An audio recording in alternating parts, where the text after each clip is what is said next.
Welcome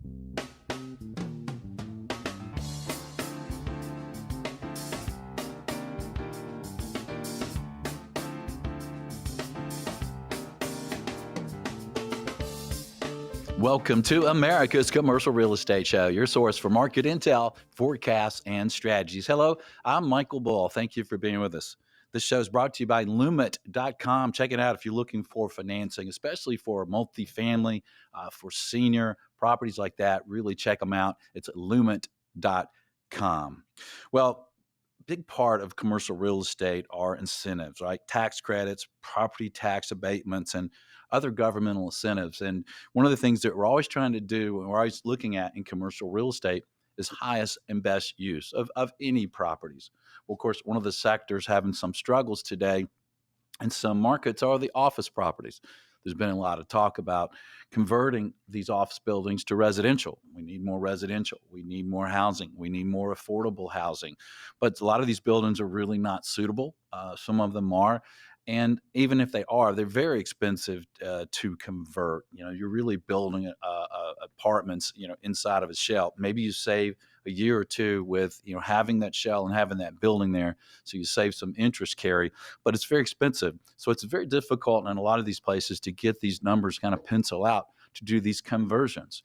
Well, are there some incentives happening? Well, yes, the government is stepping up. So some of these tax credits, some of these incentives will help you with office to residential conversion, but also with other projects you may be working in. Please welcome my guest. It's Ron Gart. He's a partner with Seyfarth, and you know them. They're a big law firm in the U.S. Ron, good to see you. Thank you for joining us. Good morning. Thank you for having me. Well, Ron, converting office to residential is kind of on the minds of a lot of people, but there's some struggles in doing that, aren't there? Yeah. As we've seen coming out of COVID, a lot of discussion about office projects generally, office usage, remote working, those sorts of things. So putting into context of what we really want to focus on is how do we address that context? Let me just raise a couple of items because it affects not the current status of office, but I think the future status of office. And that is we've got a national vacancy rate of at least 18.2% in the office marketplace. We've got folks that are showing up on average about 51% of the time during the week, with Fridays only 34% plus or minus, according to Castle, showing up. We've got office loans that are in distress. And in fact, approximately 44% of commercial office loans are in near imminent default, according to the National Bureau of Economic Research. So we've got this context of office being in distress. What do we do about that? And the question relates not only what do we do about it, and the question is, why do we want to do something about it? And the very first point I want to make is that this is not just an issue for the current ownership, but with these distressed properties, banks and other holders of notes are going to end up, or perhaps end up, owning a lot of these facilities, and they're going to have to figure out what to do with these facilities. A natural discussion point has been, hey, let's convert this to housing or residential because there's a dearth of new housing, especially in urban areas. There's a deficit, and has been a deficit of housing, let alone affordable housing, for years. So we're trying to mirror and match a couple of objectives: deal with vacancies, deal with residential use, make urban areas more vibrant. And the reasons we want to do this, among other reasons, are that the cities are going to take it on the chin with valuations being affected for real estate tax assessments, transfer taxes to the extent a jurisdiction has transfer taxes, fewer transactions occurring, less retail sales tax. So we've got all these various interests looking to now find a way to deal with vacant or nearly vacant office product in owners, lenders, residents, and governments. And with that, the question is, how do we get this accomplished? And that's why cities, states, and more recently, over the last several months, the White House have started to focus on ways to help promote conversion of office to residential. And in fact, what piqued our interest a couple of weeks ago, actually, a couple months ago, but we wrote about it a couple weeks ago, was the White House coming out with its own guidelines. It's actually called Commercial to Residential Conversions Guidebook in October. October 27th is when it came out. And that gave some play to the concept of, hey, we've got these federal programs out here. You developers or owners, or frankly, lenders who become owners, ought to look at these programs and put that in the context of finding ways to help promote housing, let alone affordable housing. And that, in theory, would then benefit cities, lenders, and developers.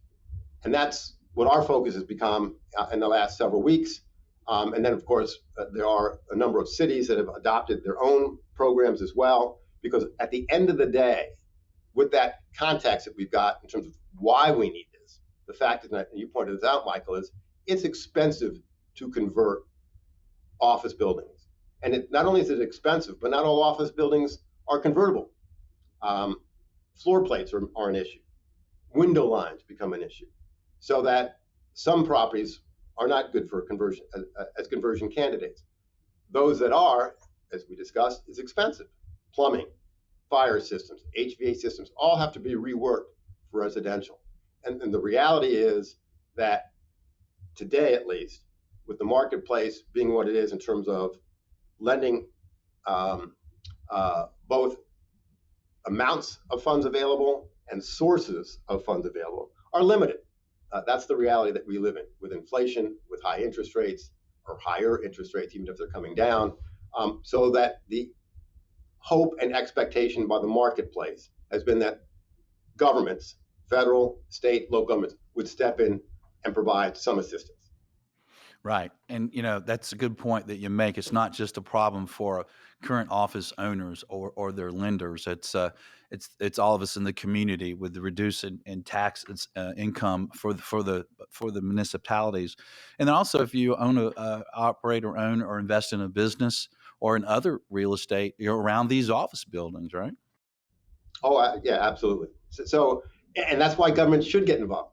It's not necessarily to bail out a developer, but to help provide a vibrant community, which is a governmental function, if you will, or at least some would argue it's a governmental function. I don't know if that's controversial or not, but that's why governments step in. Well, it seems like everyone should be on board, but I guess there's some folks who don't agree with that, right? Well, when you're looking at individual developers on their own, hey, it's a market issue. But the reality is, this is no longer just a market issue. At least I don't believe it is, and I think most folks in commercial real estate would say it's not. And as I said, once you start affecting retail sales, restaurant sales, sales taxes, real estate tax assessment values, and then revenues that go to cities, this is impacting entire communities. And the only ones that can affect change in some cases are governments. So in addition to, and we're going to talk about incentives in a moment, but in a number of jurisdictions, you've got a zoning problem. Zoning does not permit residential use or a certain type of residential use or the density that's necessary to make a conversion project economic. So the only party that can change the zoning is the local authority, and that's a governmental authority. Yeah. And some of that's happening in some markets, right? Correct. And in fact, New York, for sure, but I know other jurisdictions are looking at if there are impediments, zoning impediments, then clearly there's a focus, and DC is one of them as well, where they're trying to address that and make it such that you can provide more density and make it worthwhile to convert some of these office buildings into residential, or and take away from residential mixed use. It may not just be residential. Right. And it reminds me of, when a lot of the malls were failing, and you kind of look at some other uses and the zoning was prohibitive there. And it seemed like at first the municipalities were like, no, it's got to be retail. Well, at some point they realize it's not going to be big box retail. Yeah, we've got to have some help in zoning here, right? Certainly in the urban areas, I think there's some acknowledgement. There ought to be acknowledgement Yeah, there. Absolutely. right. And when you talk about the incentives that the government is working on, it's pretty inclusive, right? There's how many aspects do they have? What are they trying to do here? Well, so what we've seen in various cities and across the nation, and so far I'm aware of Boston, New York, Chicago, L.A., New York, Houston, have all dealt with initiatives, incentives to support the conversion process. But we're talking about conversion today. Prior to 2 years ago, if you will, the focus has been trying to get more affordable housing. So again, a lot of these jurisdictions are trying to match up affordable housing and conversions. Some are just focusing, I think, on conversions. But what we find is there are different ways to help out owners. I don't want to call them developers anymore, but owners of these properties. So one way is tax abatements, and that is where the local municipality will agree that the real estate taxes that are assessed against a converted property, converted to residential now, will be reduced for a period of time. And typically, they to the extent it's a mixed-use property, so you've got commercial and you've got residential, the abatement may only apply to that which is residential. You've got tax increment financing, where there is third-party financing made available, and the source of repayment are the revenues generated by that property. So you've got that as an incentive. You've got, in some states, a reduction in transfer taxes, so such that, and in fact, I think we've got one. I'm trying to think. Let me see if I've got it.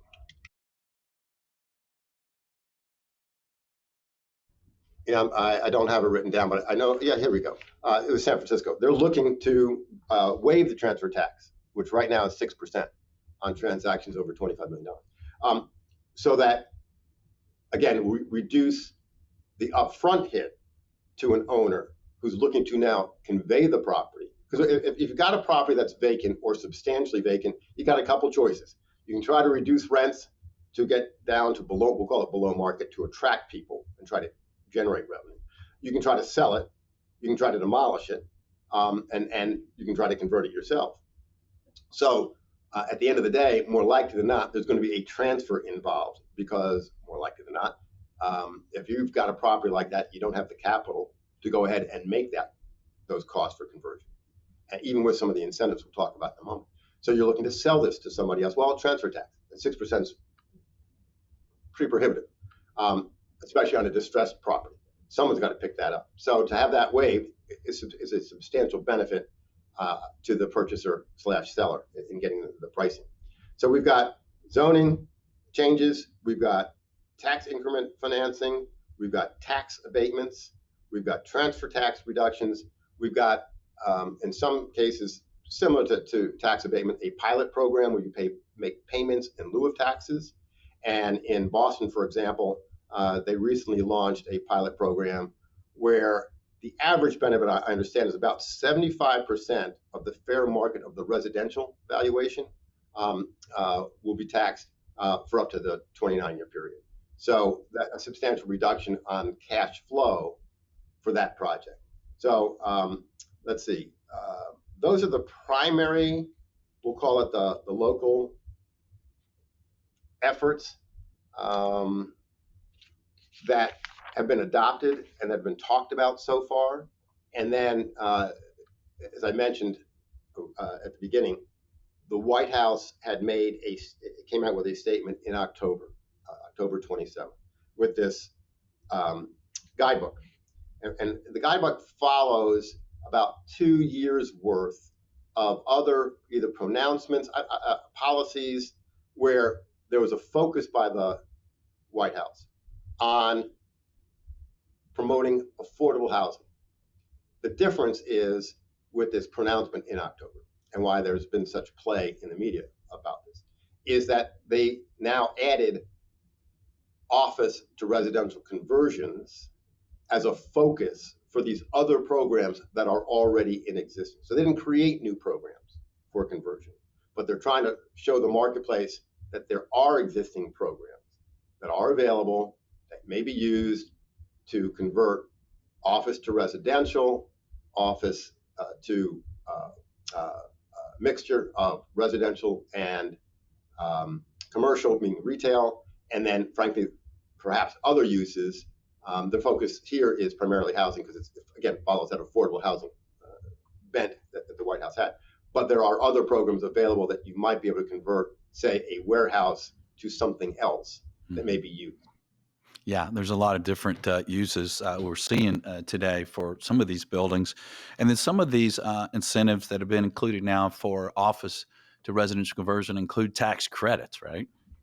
Correct. Well, again, it's an existing program where you can use tax credits. So what the guidebook shows is that there are approximately, well, they identified 21 federal programs that if you can stitch together, and you're not going to stitch 21 of them together, but you might be able to stitch 1, 2, or 3 together, you can get tax credit. So, for example, the rehabilitation tax credit would be available if your project otherwise qualifies as a rehab.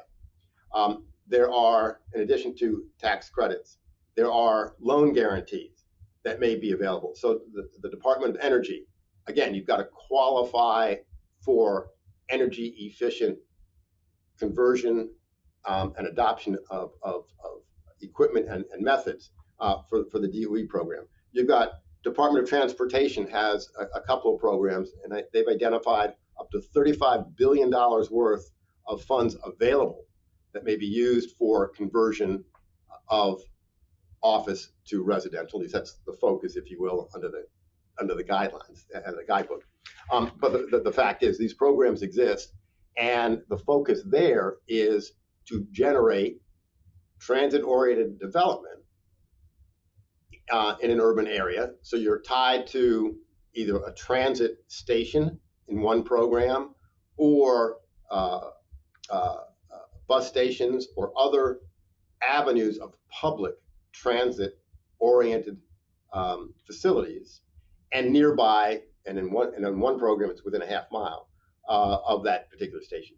In order to find those funds, use those funds for the conversion of property. So you got substantial funding potentially available. Transit-oriented development in an urban area, for probably for a lot of properties, probably available. And so you can use the loan guarantees, you can use the tax credits that we said. There are also grants if you satisfy, again, the criteria for the EPA. There's technical assistance by HUD. There is availability of even using 221 D4 funds, mortgage funds, out of an existing HUD program, because they've now included conversions as the type of property that could be funded by 221 D4 mortgage funds. So you've got this amalgam of programs out there, and the guide book identifies these 21 programs and does provide or sets out various requirements for each of the programs, and then ideally a given owner, and it can be and in most cases or many cases can be for profit. There are a few that are limited to nonprofit.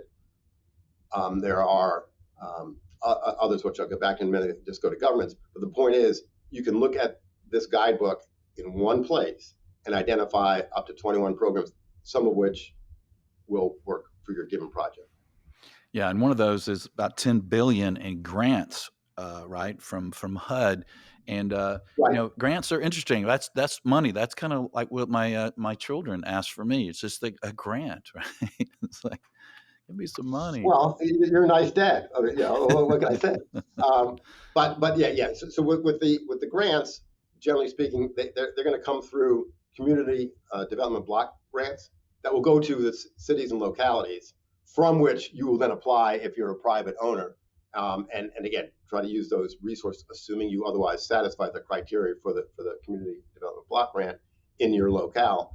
But ideally, if you're putting grants through the CBG funds, and then you're pulling through, for purpose of discussion, a transit-oriented development project, you pull the Department of Transportation funds together, then you ought to be able to find, I don't want to call it a subsidy, but a base level of funds from which you can work, and then identify how much capital you need to, as part of that stack, that you'll need to go ahead and prosecute a conversion, which if we've identified it's needed, we've identified it's expensive, we've identified we need support, this is how you do it. Yeah, well, that's great. Well, I want to get some final closing ideas from you, Ron, but just to tell the audience, look, we're going to have a link to this commercial to residential conversions guidebook at our show website, or wherever you're getting the show.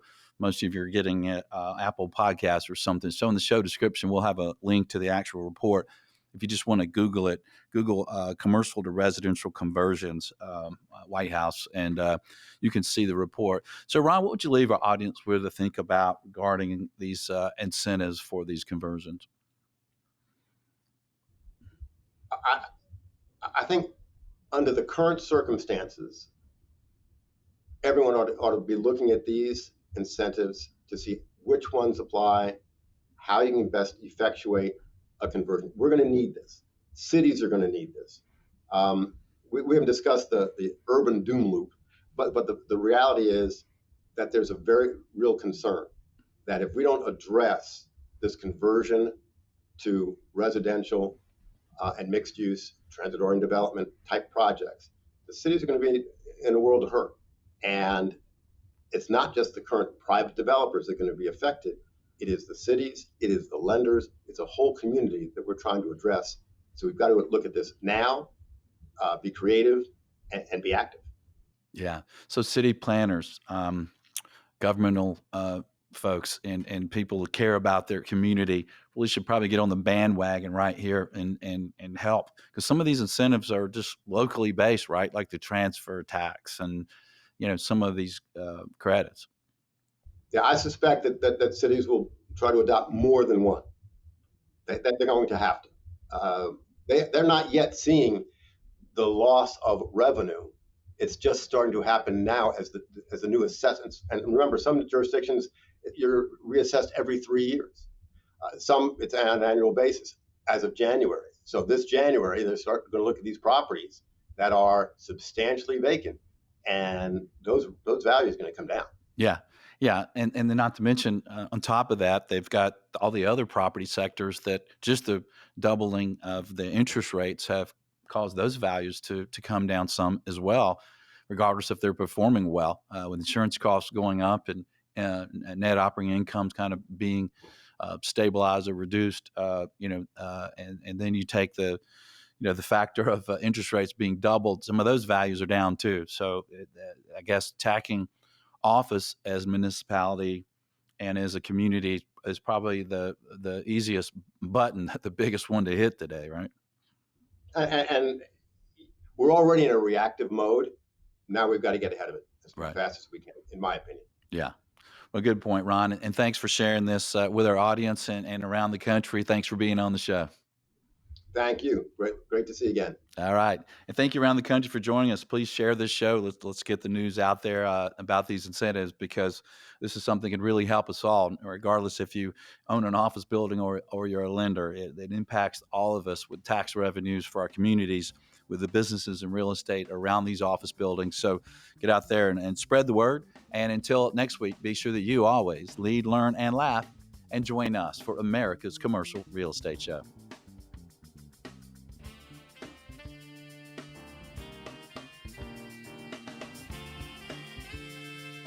America's Commercial Real Estate Show is brought to you by Bull Realty. For commercial brokerage sales and leasing in the Southeast U.S., contact our show host by email at michael@bullrealty.com. By Commercial Agent Success Strategies, 21 incredible one-hour agent training videos. Learn more at commercialagentsuccess.com. And by Lument. For senior housing, healthcare, and multifamily financing, visit lument.com. For more podcasts and videos, subscribe and visit CREshow.com.